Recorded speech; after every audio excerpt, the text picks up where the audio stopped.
physical world became real to me. I think it was, I might have been 4. Module 1. Angels are created beings, celestial in nature, designed in part to help humanity. But there are different types of angelic beings, a hierarchy. And like all things, they follow certain set rules and laws.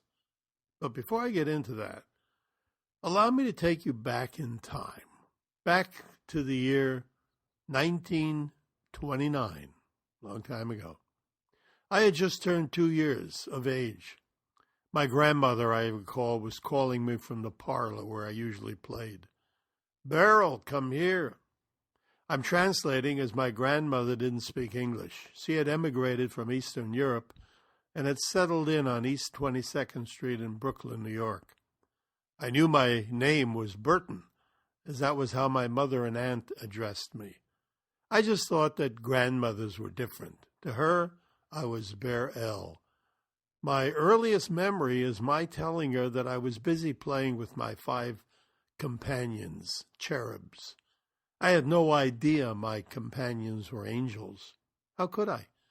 I was just learning how to speak. An angel wasn't even in my rather limited vocabulary.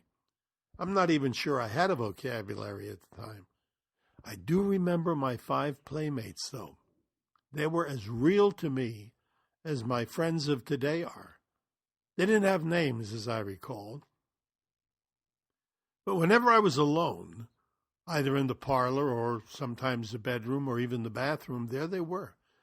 They were in my mind waiting for me.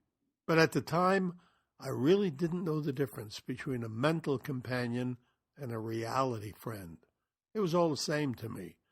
It was many, many years later,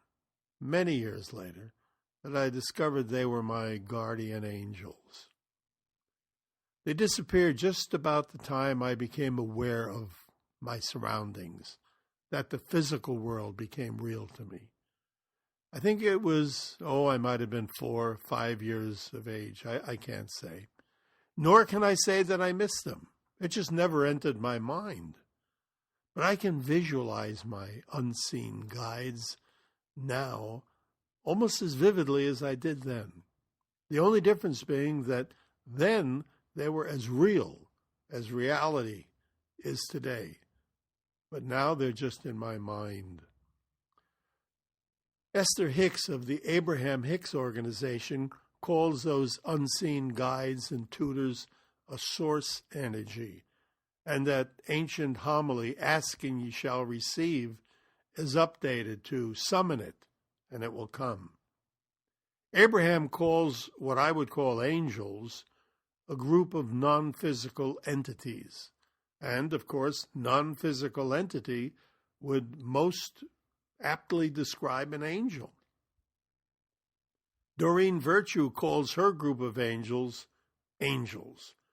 And those not totally comfortable with that label can simply see the unseen guides as Esther Hicks's non-physical entities, whereas someone like Neil Donald Walsh in his book Conversations with God refers to what I would call angels as simply higher intelligence. And of course, in a general way, that too would describe an angel.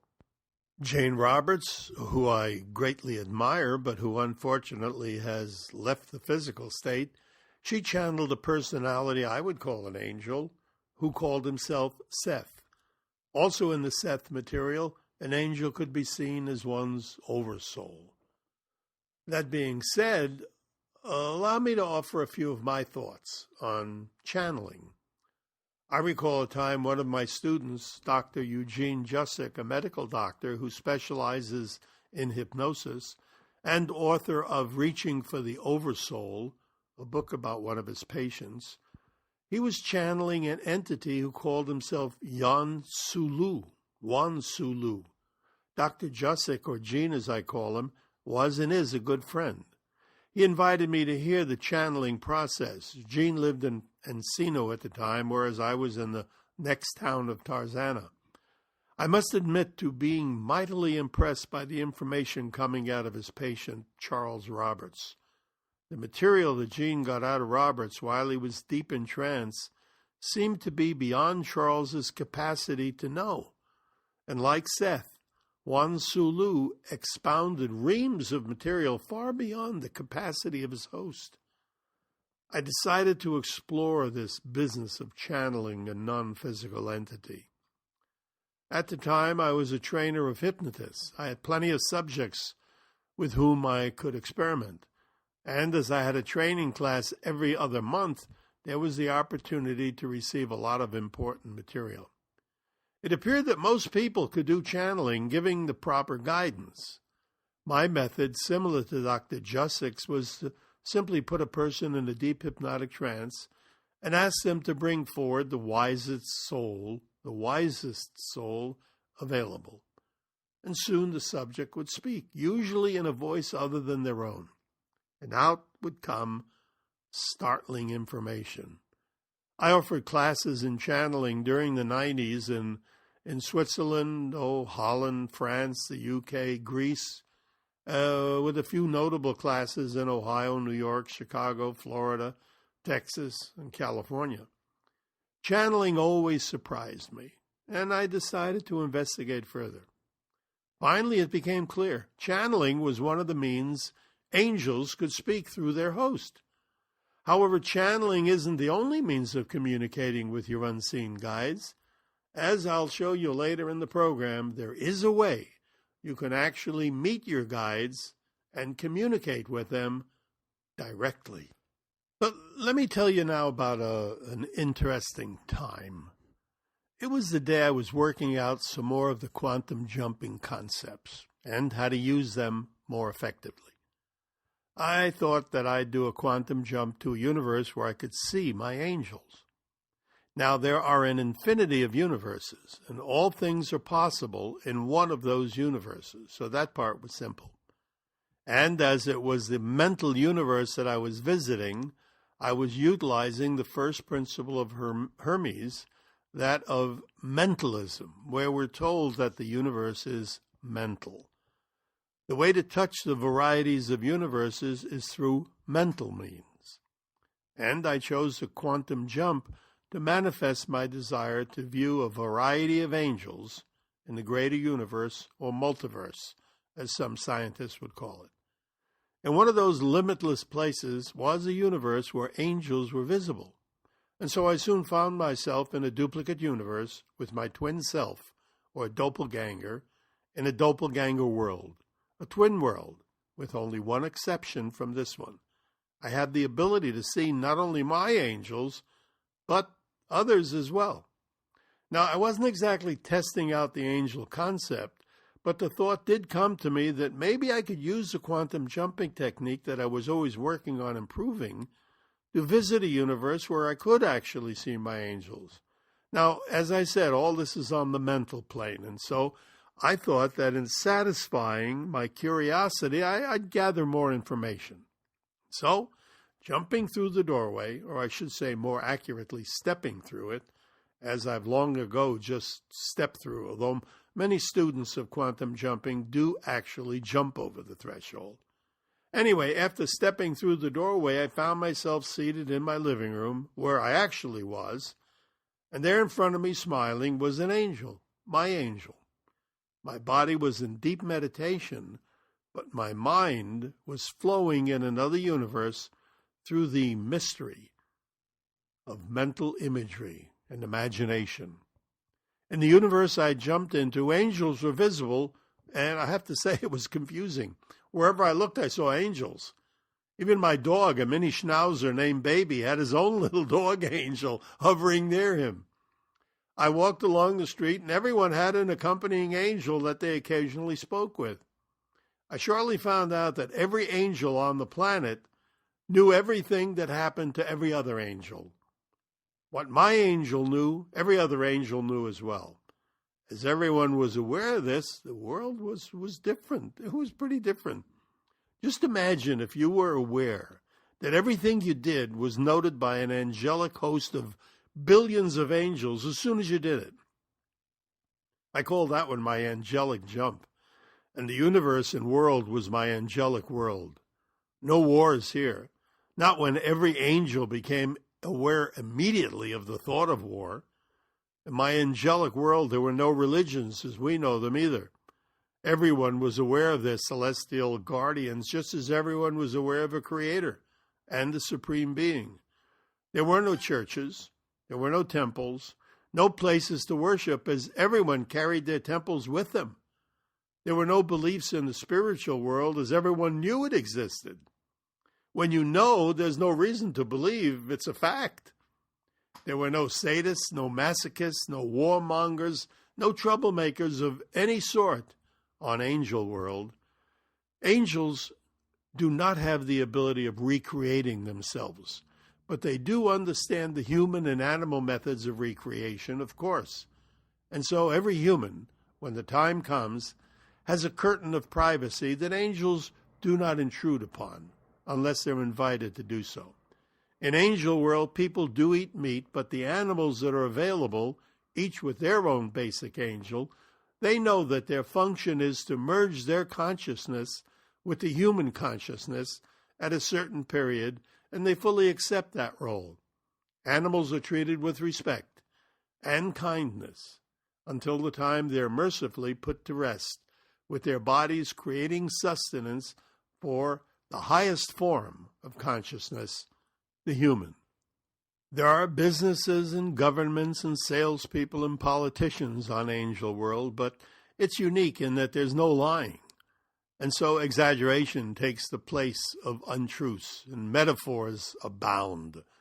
But people understand this, and elected officials are given leave to rule, not so much as what they promise, but their actions prior to taking office.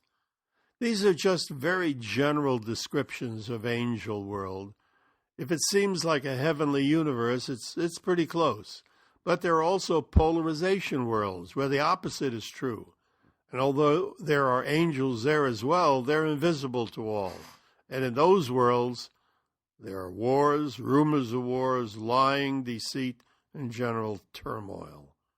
But enough about other universes. You can mentally take a quantum jump into any world that can be imagined. That's the whole idea. That's the premise of quantum jumping. So let's get back to this world and my angel. I say my angel, and I often say hello to her, but she usually just smiles and nods. I say she, but I have no knowledge as to whether my angel is male, female, or even has a gender.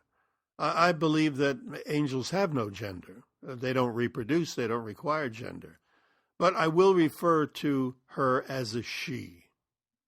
May I know your name? I asked. Coraline, was the reply. Rather than go through the entire communication, which was lengthy, I would simply tell you what knowledge I received from Coraline that day. Now, at this point, I'd like to add something. Believe what you're about to hear, or don't believe it. If the information comforts you, if it helps you, then I've done my job. Coraline knows that my mission on earth is to help and to comfort, and above all, to teach. Utilize the material that you'll be learning. And if your life gets better for it, then the time and energy you spent hearing me out will be well worth it to you. Every significant religion that I'm aware of believes that angels exist. Angels are mentioned in the Bible, both New and Old Testaments, in the Quran, in the Book of Mormon, in Jehovah's Witnesses literature. Virtually all major religions, angels are mentioned. Angels come in many guises. The first time I noted that was in 1975 when I joined the Silva organization as an instructor. During the latter half of the course, we introduced our students to their counselors, one male, one female. I immediately thought, what a novel way to get people to their personal angels, because there was very little difference between angels, as I knew of them, and counselors, as all the instructors of Silva taught. And for people whose beliefs wouldn't allow them to see angels, counselors was a perfect replacement. Now, as we continue on with the modules, I will have an answer for many of your questions. What's the difference between the communicating with your angel and quantum jumping, you might ask? When your angels are assigned to you, your personal angel, the hierarchy of angels, the creation of angels, and so on, as much as I know, you will know. Know now, however, that as you get further into this discourse, your mind is going to open more and more to the possibility that there really are supernatural, let me say celestial beings, whose only purpose here on earth is to help those they're assigned to. Why, then, is there so much difficulty and so many problems in the world? Why, you might ask, why don't the angels all get together and solve mankind's problem in one fell swoop? Well, perhaps you'll understand the answer to that riddle before we reach the last module in this series. But first, how do angels come to be in the first place? Created by God, there is an infinity of angels, just as there is an infinity of galaxies, of solar systems, of planets, and people. A never-ending parade. You do have an angel. She is with you every moment of your life. Like myself, you probably saw your angel the first few years of your life. But if you're like most people, you forgot about her as soon as you became aware of other things that interested you. You may ask, why do you need an angel? Well, let me tell you what I feel makes for a perfect relationship.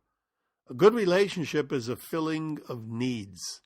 If you have a strong need and the other person in the relationship fills that need, then you have a good relationship. The stronger the need that is filled, the better the relationship.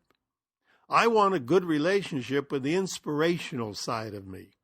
That creative portion is easily tapped into when I communicate with my angel. My angel has a name, as I've said. It's Coraline. Using her name makes it a bit more accessible, makes her a bit more accessible, and of course friendly. When I'm reaching for a theme, or painting a canvas, or playing the piano, or whatever I do, I will sometimes close my eyes for a moment and mentally say, Coraline, give me a hand here. And then clearing my mind, things usually come to me.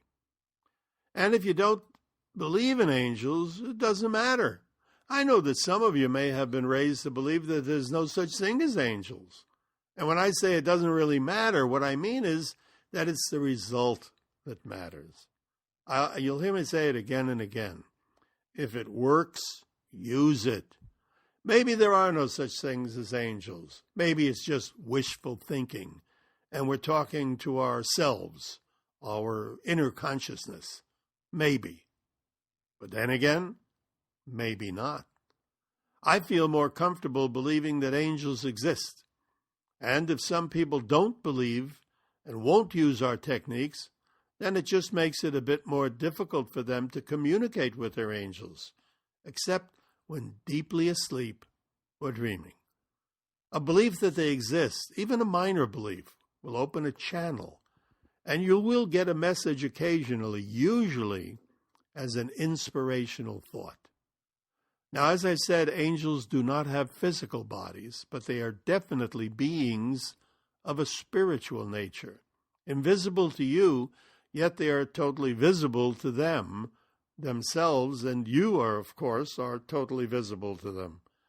Your angel loves you, as do all angels love you, and your effort to love and to somewhat understand their natures can only result in good happening.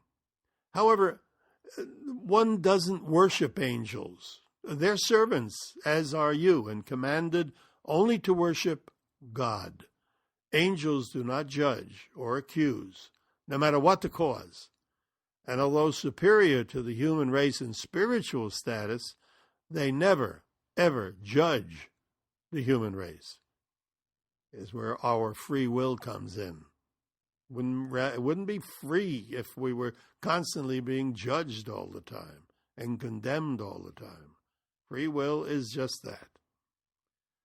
Although angels can and do work alone with their hosts, they also have a counterpart, and all angels are actually pairs.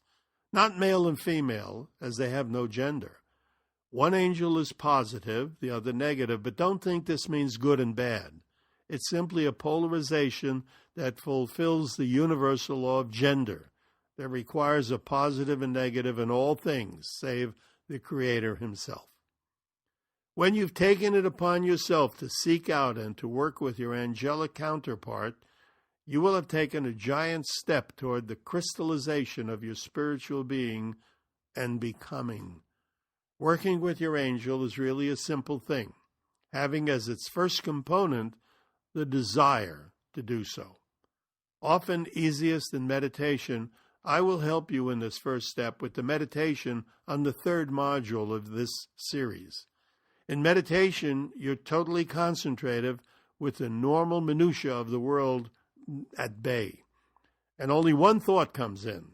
Now, this allows your angel easy access to you, where you may speak and be spoken to.